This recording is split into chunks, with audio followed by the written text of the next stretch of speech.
कोल्हापुरातील शेंडा पार्क इथं राजर्षी छत्रपती शाहू महाराज यांच्या काळातील भरभक्कम दगडी इमारतीला आग लागली। 15 दिवस उलटले तरी जिल्हा परिषद प्रशासनाकडून त्याची दखल घेतलेली नाही। पोलीस पंचनामा झालेला नाही किंवा आग लावणाऱ्या समाजकंटकांचा शोध घेतलेला नाही। या पार्श्वभूमीवर यूथ डेव्हलपमेंट संघटनेच्या वतीनं जनजागृती अभियान राबवण्यात आलं। जिल्हा परिषद प्रशासनानं या इमारतीचं पुनरुज्जीवन करावं अशी मागणी करण्यात आली। कोल्हापुरातील शेंडा पार्कमध्ये कुष्ठरुग्णांसाठी एक इमारत राखीव आहे। शाहूकालीन इमारत जिल्हा परिषदेच्या ताब्यात आहे।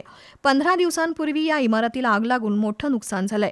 ही आग लागली की कुणी लावली याबद्दलही संशय आहे। पण विशेष म्हणजे आगीच्या या प्रकरणाची जिल्हा परिषदेनं कसलीही दखल घेतलेली नाही। 15 दिवस उलटले तरी साधा पोलीस पंचनामा झालेला नाही।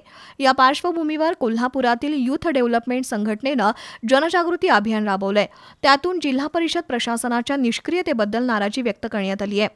करवीर नगरीतील शाहूकालीन इमारतींचा ठेवा प्रशासनानं जपावा अशी मागणी करण्यात आली। या अभियानामध्ये राहुल चौधरी, सचिन जाधव, चंद्रकांत कांडेकरी, मधुकर बाचुळकर, आर.बी. पाटील यांच्यासह कार्यकर्ते सहभागी झाले होते।